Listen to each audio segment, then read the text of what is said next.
everybody. Welcome to another Case Closed review. My name is Kate, otherwise known as Narataki. And I'm Alan, otherwise known as Hisui. We're from ReverseThieves.com. You can go there to get other Case Closed reviews, as well as our monthly Speakeasy podcast. And this time we'll be wrapping up Hamatora from Studio Naz, and you can watch it streaming on Crunchyroll.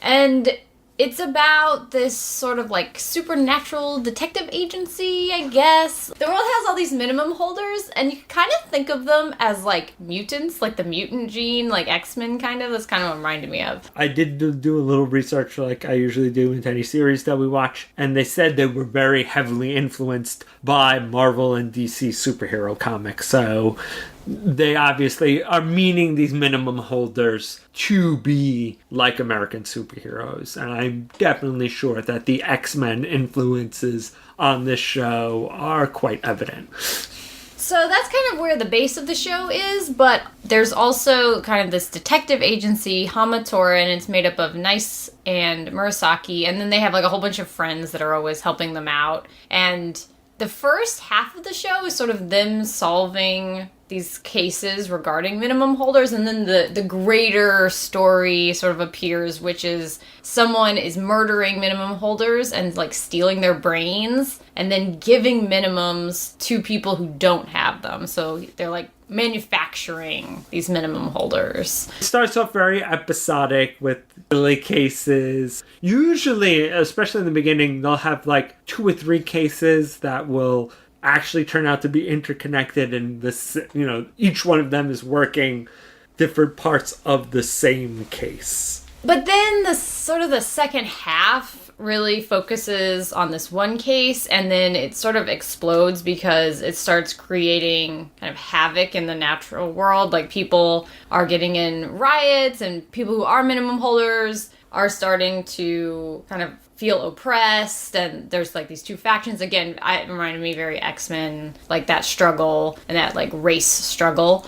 But I don't know, like I felt like that was so much weaker. The first half of the show I thought was really fun, and I really liked it up until about the halfway point where things with Art really, start to get really intense. Art is the, inspector that kind of works with them, and he's a friend of the detective agency. And they all pretty much went to like a Professor X school for gifted mutants, and everybody in the detective agency graduated, or at least went to that school and came out with a minimum power, except for Art, who was like one of the few people who went to that school and never manifested a power. But he's still friends with everybody from the school. He just, instead, since he didn't develop a power, he just went into the police department and decided to do good in his own way. And so things, sort of change for him in the middle of the series, because he's investigating heavily this case about the serial killings of the minimums. And so, like, in theory, conceptually, I liked that idea, but the way that it's executed is just one of those things where I wanted to like it more than I did like it, which was too bad because I really enjoyed the first half of the show. There's nothing necessarily wrong with that structure, because you kind of get to know the characters in these not so serious cases, and the little seeds of, the bigger story from when it kicks in, so it's not like total goofiness and then, record scratch and now everything is dark and serious. But, yeah, it does not flow as well. And just, I don't know, the logic in the last episode of the main villain is laugh out loud hysterical. Like, his plan is just ridiculous, and then his way of executing the plan is also way more complex than it needs to be. It's just so funny, and throughout the show, maybe it's not supposed to be taken that seriously. It's just a little bit difficult when people's heads are exploding and things, especially in the last few episodes that get weirdly violent. Or the fact that anybody who he's made a artificial minimum holder, he essentially has the I kill you app on his phone. And not just I kill you, I explode you app. Yeah. And so it's if I'm not taking it too seriously, which really it was difficult to do so, I guess it sort of works, but it's it's not really as fun or doesn't come across as well as the earlier episodes or the one-off episodes. And it's too bad because I like Nice as a main character, although it's like the weirdest name, and actually everybody in this show has super weird names, like Birthday, and like, I don't know what the hell that is about, but whatever. I find it interesting that the one character who doesn't remember their past Hajime is the only one with like a particularly normal name. I guess Murasaki is a normal name, like, I don't know. I'm kind of curious to know why everybody is named what they're named, but I guess it comes up a little bit even in the stories. And this show also wins like the worst animation of the season award. I mean, dang, it was so terrible. They really try to hide it by being stylish every once in a while, especially like in the beginning when people whip out their powers. And they really try to add a stylish flair to it, but even to me, who kind of is really forgiving, it's obvious that a lot of that stylization is to cover up their garbage budget. And of course, it just gets worse as the season goes on. Although, at the end, if you want to make funny GIFs, this show.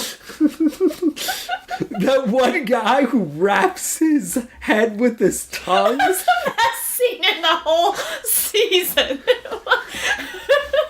Also not only because that's ridiculous, but also because the animation is so bad, as he wraps his tongue around his head shrinks. It's just like, what is going on? So there's a lot of unintentionally funny moments along with the actually funny moments. But like I said, I liked Nice as a main character. I liked his power. I liked the way that was animated every time, because he works with sound, and he's like snaps his fingers and he can move like really fast, and so I liked the way that looked in the series. But yeah, it was interesting that they never had except for one or two characters, they never really had this is my power and this is how it works. Like, they never explicitly say that Nice's thing is to travel along sound waves. There's never a long explanation of it. It's just something that you have to figure out as the series goes on. And Hajime, once again, I don't think they go into depth about it. Honey, they do go out of their way to explain her power. I think also because it's a little complicated, because everybody has, like a kind of a totem that they need to make their power work. Right. Or if they don't need it, they use it. Like, they don't necessarily, like, I don't think Nice actually needs headphones to do what he's doing, but like, it helps him. But there is the part where Honey doesn't have the tablet and she can't use it till she gets the tablet back. And she seems to imply, I think she states that minimum holders can't do it without their maximum. That. Okay. So I like that. It's clever. Like, there's some clever stuff about the show.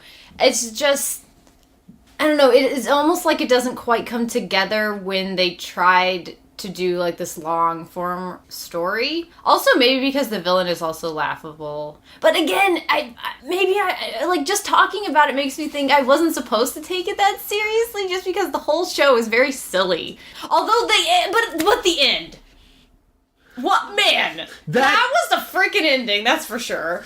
We want to spoil it? No. But it is just basically, see in season 2, because there's no way that, you're just going to casually accept this as an ending. Super cliffhanger. And again, I wasn't really enjoying the show as much as I was in the beginning, but with that ending, I'm guaranteed to at least start the second season, because I need to know like what that was about, because it was pretty shocking, I thought. It's a mixed bag. As I said, I feel like I wanted to like it a little more than I did, but I really enjoyed it up until like the halfway point or so. Yeah, I don't feel like it's a show you've got to go out and see, or even you should rush, but I don't think it's a bad time. I think that, it's kind of one of those, I'm in the mood for something fluffy and generally, at least for a while, episodic. And unless you can't stand bad animation, because... Oh, yeah. You will cry. You will see the tears of time. All right, see you guys next time.